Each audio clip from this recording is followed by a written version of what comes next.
Merci, mon cher collègue. La parole est maintenant à Pierre-Yves Collombat pour le groupe communiste, républicain, citoyen et écologiste.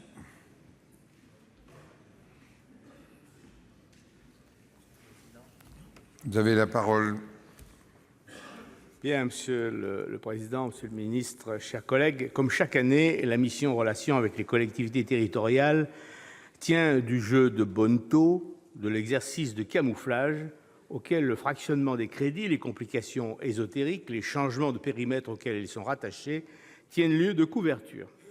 La bureaucratie de Bercy, qui excelle dans cet art, croit ainsi rendre service au gouvernement en lui permettant d'afficher des propositions plus sympathiques qu'elles ne sont en réalité. Ces pratiques, en fait, ne font que ronger un peu plus le peu qui reste de confiance des élus territoriaux dans la parole de l'État. Parmi les techniques de brouillage, la dispersion des crédits qui, de près ou de loin, intéressent les collectivités territoriales dans des tiroirs sans communication, les réductions des aides indirectes et le transfert de charges aux autres. Ainsi, comme l'a fait remarquer notre rapporteur pour avis, la baisse de 800 000 € après les 1 milliard d'euros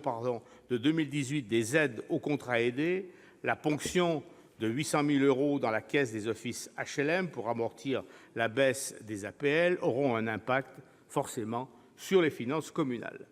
Il en va ainsi de la pratique devenue courante de faire payer à d'autres une partie du fonctionnement de l'État, les réformes et les actes de solidarité dont il se flatte. Le soi-disant acte 3 de la décentralisation, finalement, la RGPP, les plans préfecture nouvelle génération et sa prochaine petite sœur, administration publique 2022, la disparition de l'ingénierie publique, sont-ils autre chose qu'un transfert de charges aux collectivités ? Collectivités dont on peut alors, vêtues de démagogie candide et du lin blanc de la rigueur, dénoncer le laxisme fiscal alors qu'elles ne peuvent pas faire autrement. Ainsi, comme l'ont fait remarquer nos rapporteurs, les mesures positives de la mission RCT, majoration des crédits de la DGE des départements, création d'une dotation exceptionnelle à la collectivité de Saint-Martin,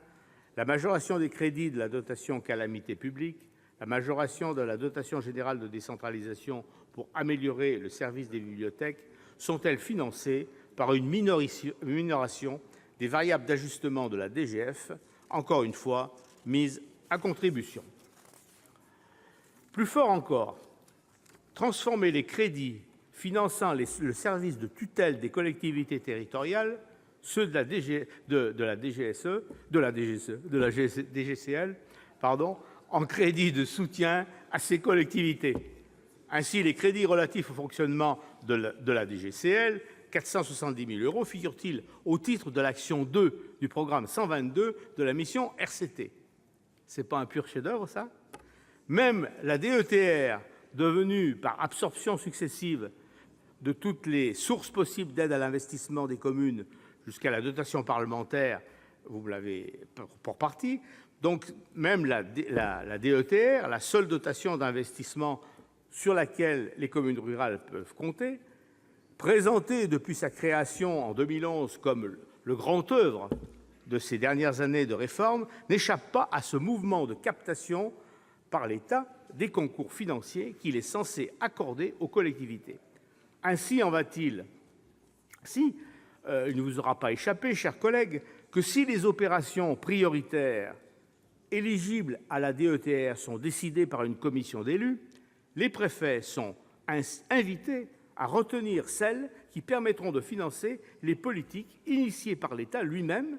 qu'elles soient ou non une priorité pour les petites communes qui pensent d'abord à boucler leur plan de financement d'opérations imposées par les nécessités du moment avant de contribuer au financement de la politique de l'État, aussi grandiose et aussi intéressante soit-elle.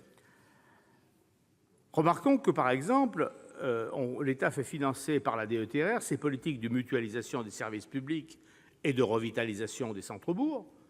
politique très intéressante certainement, mais financée par l'État, de rénovation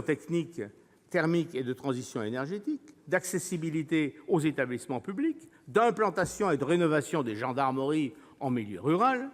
d'installation des espaces numériques nécessaires à la réussite de la politique de dématérialisation des démarches administratives, politique imposée d'en haut,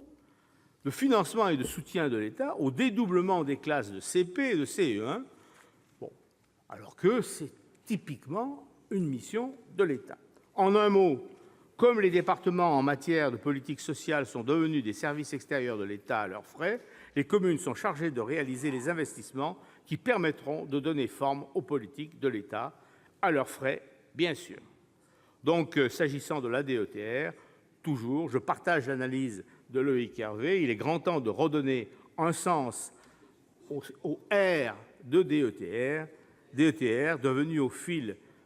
donc des restrictions financières et du rôle désormais joué par les intercommunalités dans la gestion de la pénurie, le principal levier de l'investissement des communes rurales. Ainsi, mon groupe soutiendra les propositions